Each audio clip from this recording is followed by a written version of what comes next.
All right, so we just finished our activating. Okay, so now we're going to do the parent functions graphic organizer.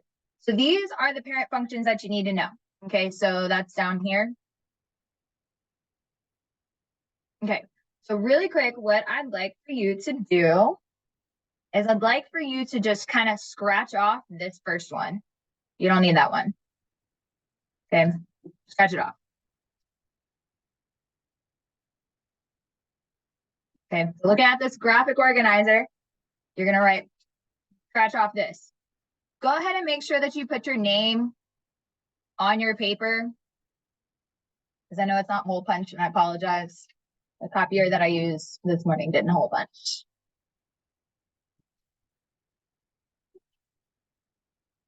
Okay, and we're gonna fill in these.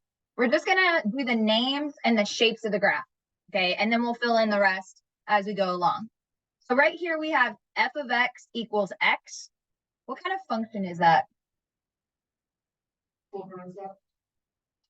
It deals with slope-intercept, but what's the name of it? So the names of functions are going to be something like linear, quadratic, absolute value, exponential. Okay. So the first one that you learned back in like 6th grade was linear. Okay. So this guy is linear, but it does deal with slope intercepts and it does have x-intercepts. Okay. So this is going to be a linear function. This is going to look like a straight line. Okay. So linear line. This next one is going to be called a quadratic. Have y'all seen these before? Yeah. Okay. And this is going to look kind of like a U shape.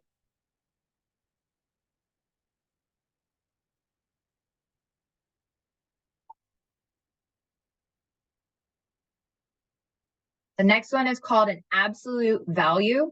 Absolute value. And it's going to look like a V. So the way I remember that is value has a V in it.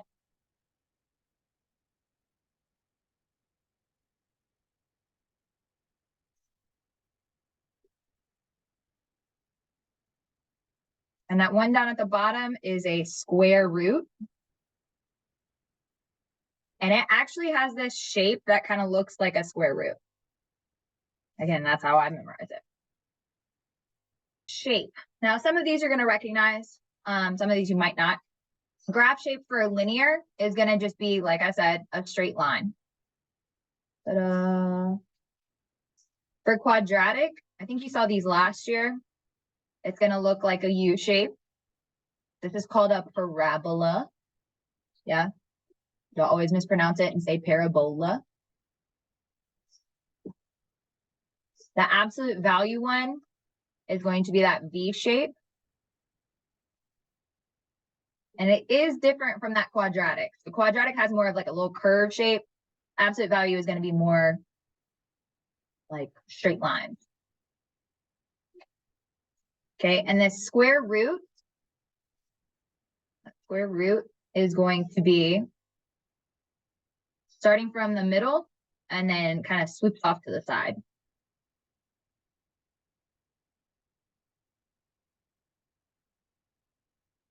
So again, you can just kind of cross through this first one because we're going to learn that in Algebra 2.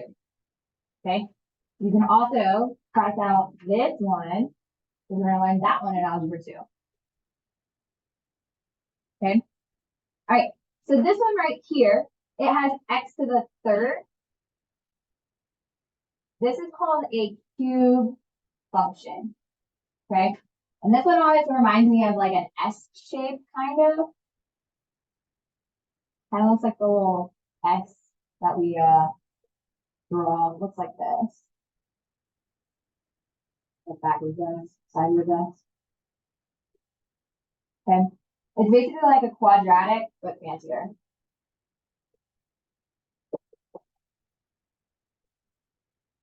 Good. All right, this next one is a cube root.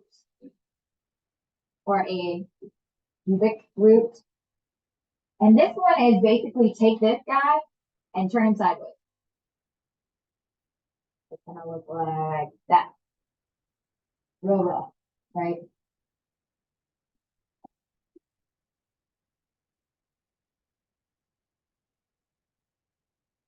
This last one is going to be called an exponential. Exponential. Okay, because it has an x as the exponent.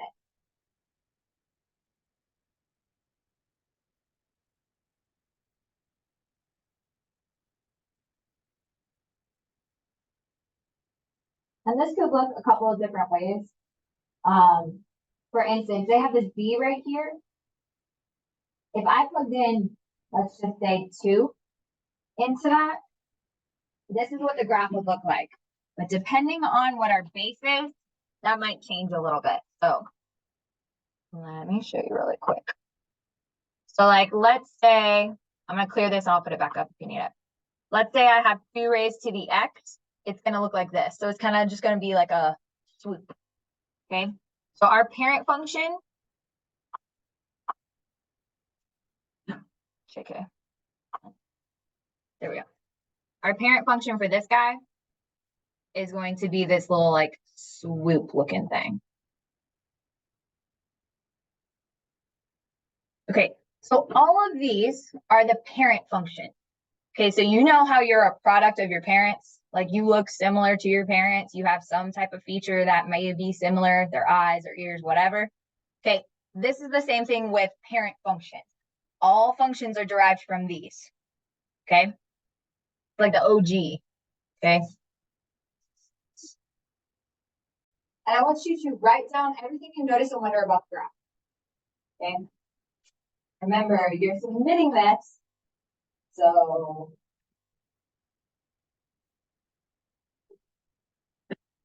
I see 12 people are logged in. Okay. So I see that some of you put that it looks like a quadratic. Some of you said that it looks like an exponential. Does it look like an exponential? Looking back at our options for our parent function, does it look like a U or does it look like a swoop up? Like it looks like a U. So that's going to be a quadratic, right? Okay. There's a U in quadratic. So it looks like that, right? All right. So let's go ahead and move on to the next one. Okay. Which one of these does not belong? And you can just give me a reason. There's no wrong answers on this one. So take a moment, try to fill that in. Okay. So somebody said graph 1 because it's straight and it doesn't have a curvy line. Okay. So what is this one up here at the top? What is that called? Linear. What is this one called? Quadratic. What is this one called? Square root. Okay. What's this one called? Cubes. Good. Okay. You need to be able to recognize what each one of these is. Okay. So if you have the name down, great. You're doing well. Okay. All right. So let's look at the next one. So Ahmed and Chris have been learning about linear functions and want to discover nonlinear functions. Okay. So right here, we've got linear functions review. So we can manipulate the sliders to see the effects of the variables that have on the linear functions. You mentioned slope-intercept form, right? So throw back to like, again, maybe 6th or 7th grade, maybe even last year. Y'all saw something like this, right? Yeah, okay. This is slope, right? That's how do you describe slope? How do you describe slope? Rate of change. Make that make sense in like kid terms. What does that mean? Rate of change. Okay. So how much it's like going up or how much it's going down, depending on if it's positive or negative. Cool. Okay. So y'all heard rise over run, right? Okay. Talking the language. Cool. All right. So this is our slope. And notice how if I increase the slope, it gets a little bit steeper, right? Have you ever been to Six Flags? Y'all wrote Goliath? Okay, cool. Y'all all been to Six Flags? Like everybody? Okay, cool. Yeah. So the steeper it gets, the more like you're sitting there and you're like, oh crap, right? Yeah, you're like, I regret everything. But if it has a negative slope, it's going down, right? That y-intercepts, if I increase it, it moves it up or down. Okay. All right, so Ahmed and Chris are still trying to find new ways to represent the patterns. Ahmed is curious about the pattern between a square's side and length and its area. Help Ahmed complete the table that compares a square's side length to its area. What do you know about a square? It has 4 sides, and those 4 sides are all equal, right? Okay, so if this side length is 1, then this side length is 1, right? And what do we know about area? What's that formula? Do you remember? Length times width, right? Okay, area is length times width. If you ever forget, there's always a formula sheet.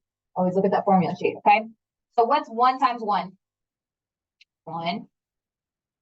Now, if our side length changes to 2, we got 2 times 2, which is 4.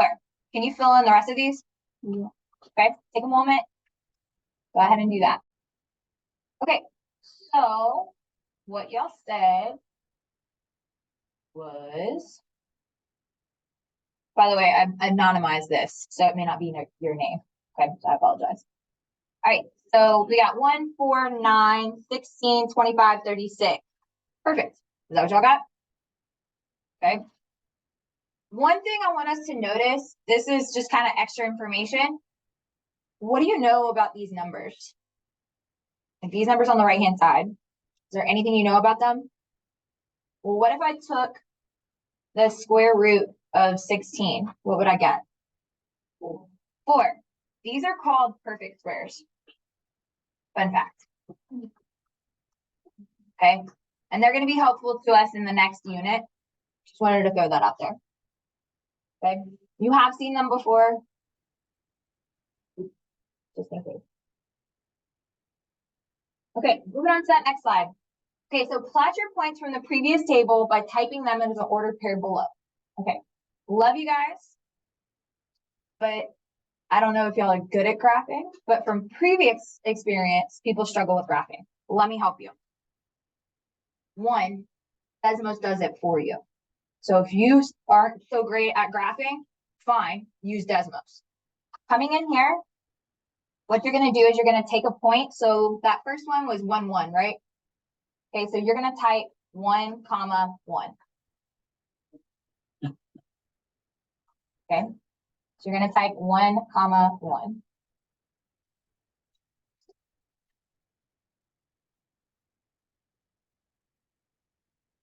And notice how it pops up on that graph, right? To plot the next point, you're just going to go down 1 and then type the next one. So parentheses, whatever the next one is, 2, 2, right? Okay, so go ahead and plot the rest of those from that table. If you forgot what the table said, go back to the previous slide. Another thing, if you ever have to like hand graph, remember this first number right here tells you whether or not you're moving left or right. And that second number is telling you if you're moving up or down. Okay, so this went to the right one and then up 1. And that's why that red one was right there. This person right here has plotted all of their points. And what is it creating? Does it look like a square root? It looks kind of like a straight line. Is it? Okay.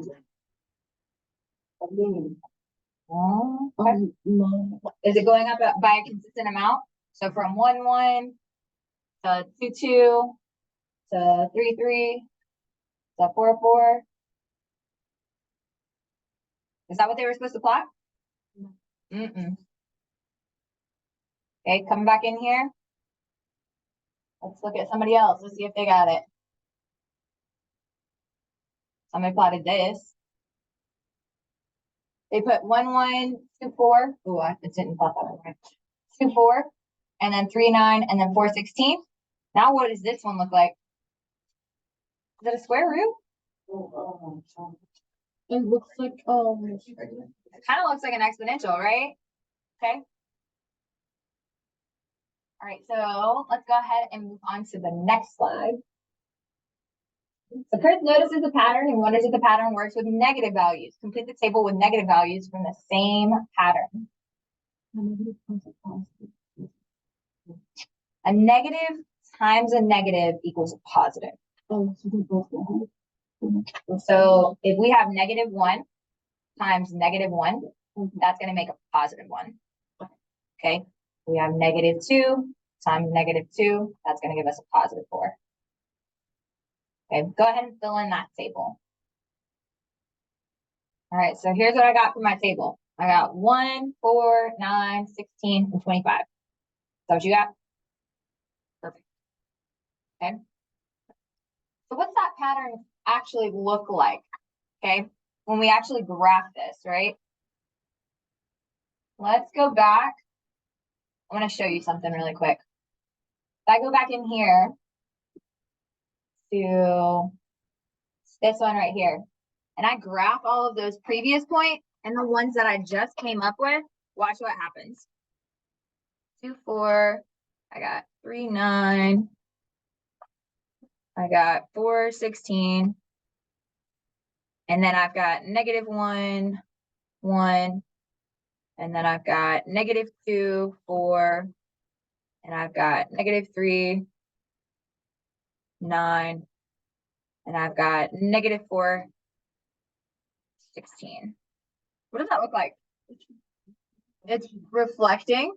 Kind of similar to an absolute value, but if we added a couple more points in here, it might look like a quadratic, right? Kind of sees that U shape, right? Do we see it? Yeah. Look at that awesome straight curve. Okay, so that's a quadratic. We see it? Okay, so skipping on to, go ahead and skip to slide 10. Then skip to slide 10. So we just talked about how this is a quadratic, and the parent function, okay, is x squared. Okay, meaning that every value is squared. Okay, what does this squared actually do? Times it by itself. So squared means to multiply it by itself. So if I took -2 and I squared it, that means I have -2 times -2, which will give me 4. Does that make sense? Okay. All right, going ahead and moving on to slide 11. Ahmed and Chris want to model another pattern they saw in their science class on the growth of bacteria using binary fission. To make the pattern simple and see the growth, Chris uses the table that suggests the processes happen every minute. All right, we're going to watch this video really quick.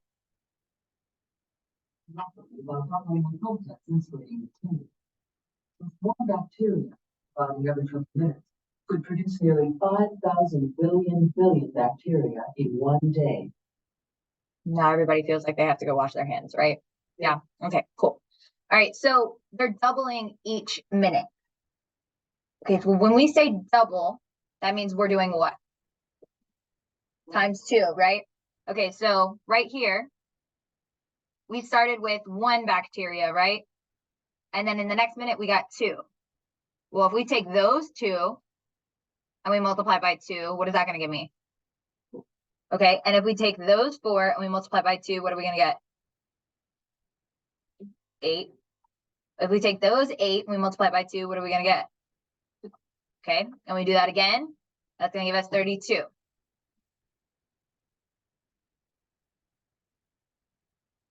Okay, I want you to go ahead and take a moment, plot those points from that previous table. I'll put the table up here so you don't have to go back and forth. So plot those points from the previous table. This person plotted it. What kind of shape does this look like? A curve. Well, we just talked about quadratics, so it's probably not quadratics, right? Exponential. Kind of looks like an exponential, right? All right, let's see if they give us any more information on that next slide. So Chris notices a pattern and wonders if the pattern works with negative numbers. Complete the table with negative values. Okay, so looking at this, let's think about it really quick. If we started at 1 and we doubled each time that we were increasing, what are we going to do when we go backwards? Well, yeah, we're going to decrease, but we were going, for instance, we had 0 and 1, and then the next one we doubled, right? So in order for us to go backwards, we're going to not multiply, but divide. So we're going to take 1 and we're going to divide by 2. So what's 1 divided by 2? 1 divided by 2. 1/2. Yeah. So this is going to be 1/2. Or you could also put 0.5. That's okay. On the next one, we're going to take 1/2 and divide it by 2 again. And that's going to give us 1/4. And then we're going to divide it by 2 again, which is going to give us 1/8. I don't do this in decimal form anymore. How am I doing this so quickly? Don't say it's because I'm good at math. Not true. How am I doing that so fast? Do you see a pattern? What are we doing to the bottom? Multiplying it by 2, right? Okay, so what's going to be the next one? Okay, fantastic. What about the next one? 1/32. 1/32. Ta-da. Okay, so write down everything you notice and wonder about that graph then. What kind of graph do you think it is? We just called this an exponential function, okay? And the parent function of this is b to the x, where b is greater than 0 and b cannot be 1. Okay, so we can't have something that looks like this be exponential. That's like a boo-boo in math, okay? All right, we're almost done, I promise. Okay, so golfing. Ahmed is interested in his cousin's golf score. How many of y'all golf before? Okay, are y'all good? Okay, yeah, same. I can like hit the ball. Like top golf, I got you. Putt, sure. But when you put it all together, game over. It's kind of terrible. It's also boring at some point. Anyways, his cousin explained that there are 18 holes on a golf course and every hole has a par or expected number of tries to get the ball into the hole. The first hole may be a par 3, which means it should take 3 strokes to get the ball in the hole.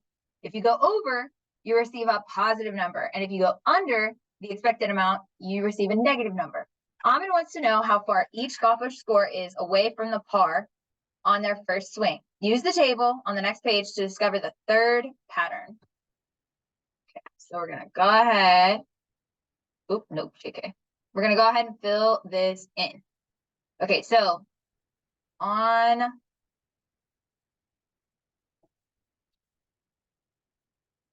I don't have actually like what you're supposed to fill in.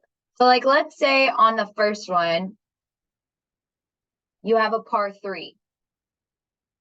Okay. Nope, there's no pattern. There's no nothing. Go ahead and skip to slide 20. This is basically just saying absolute value. Absolute value is the distance away from 0. Okay. So there's these fancy little bars right here.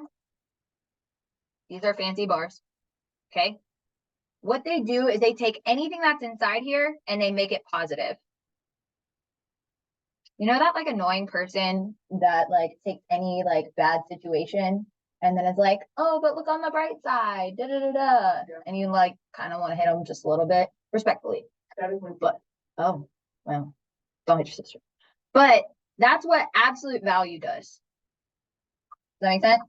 It takes everything that's negative, makes it positive. If it's already positive, guess what? It's positive. Okay, that's what absolute value does.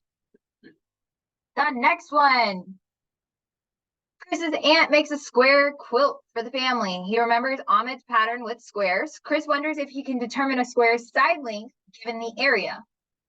Okay, so you remember how we were talking about those perfect squares, right? And I said, hey, if you take the square root of it, what would you get? So let's think about this. If I take the square root of 1, what would I get? It's okay if you don't know this off the top of your head. What you can do is you can go into Desmos, like create a new tab.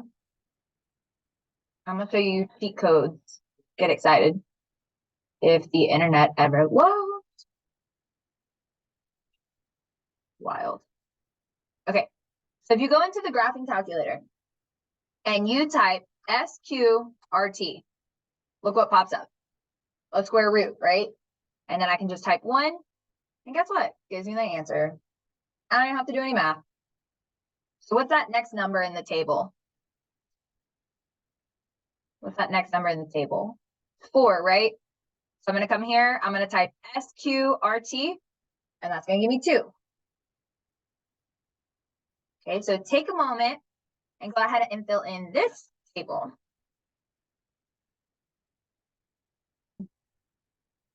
Three. What's the square root of 16? And then what's square root of 25? Is there a number down here? Probably. What's the square root of 36? Boom. Perfect. Okay. What are these things called again? Perfect squares. Okay. I want you to know that terminology because I'm going to use it in the next unit. Okay. All right. So what was the pattern that we noticed with this one?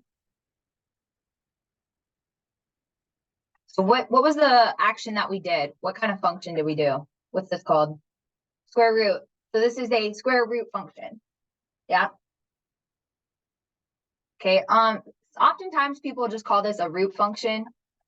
Just want you to be okay with using that notation as well. Okay.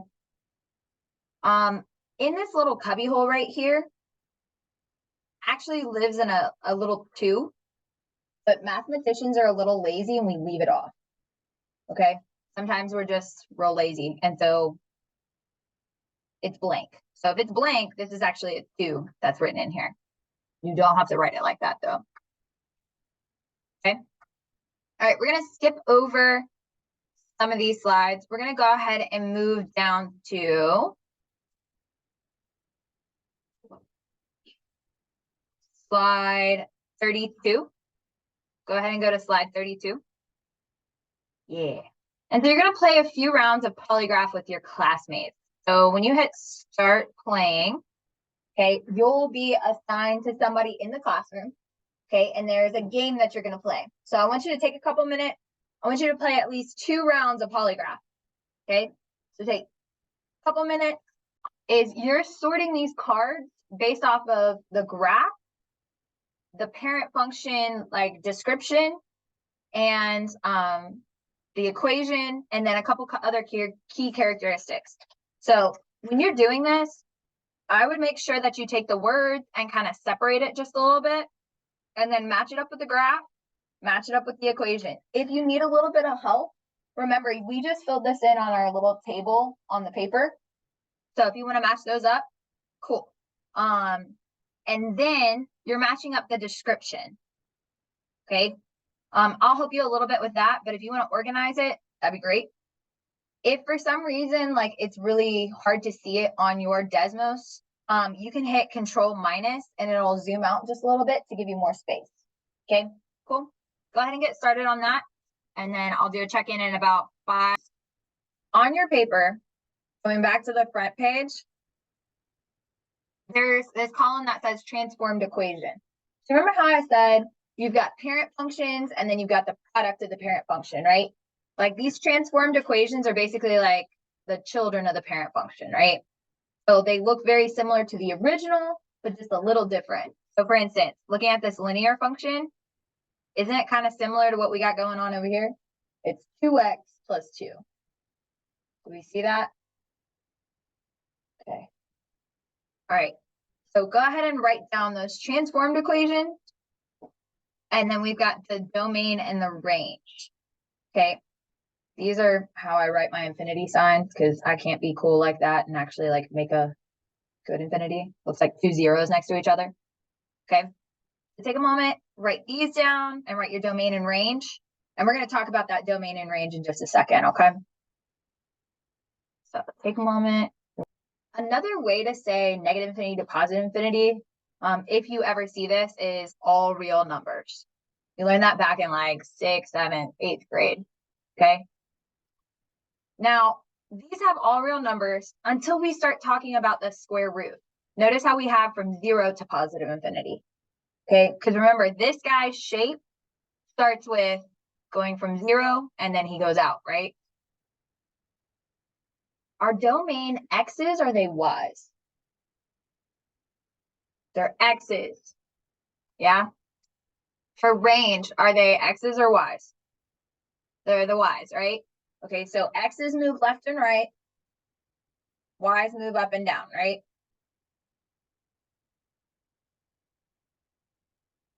Okay, one thing I want you to notice, this was not a mistake. This is a little bracket. This means that it's inclusive, that it touches 0, okay? Same thing with this guy. Notice how I put parentheses over here with the infinities? That's because we can't touch infinity, right? Despite what Toy Story told us. You cannot touch infinity, okay? So that's why there's always going to be that parentheses around there. This last column, I changed to increasing and decreasing. This is when it's going up versus when it's going down, okay? Thinking about our linear function, it's always increasing. Like it's always going up. It never comes back down, right? That's why I put increasing, and I said the entire time that's happening. For quadratics, it goes down and then it goes back up. So we have decreasing and then we have increasing. Okay, same thing with this next one. That absolute value, it goes down and then it goes back up. With square root, we start from that middle and then we go up. I'll give you a couple minutes. Y-intercept, and I'm just adding it out here, is going to be 0, 0 for linear because it crosses right here. It's also going to be 0, 0 for quadratic. It's going to be 0, 0 for absolute value. And it's going to be 0, 0 for square root. That one's not bad. Okay, so with the cubic function, remember this guy looks like this, right? So for the domain and the range, we're going to have negative infinity to positive infinity. Okay, hey, come on in. And then same thing with the cubic root function.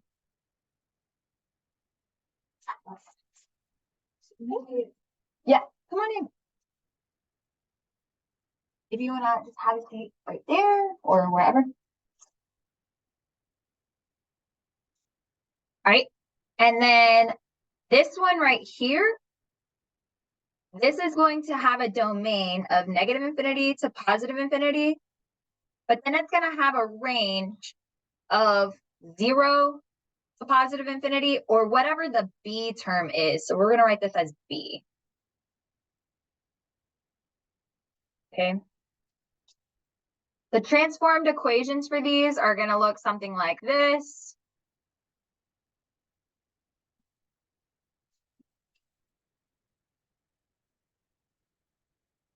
And then we'll talk about, well, I can go ahead and put this on here. For increasing and decreasing, for the cubic, we're going to increase the entire time.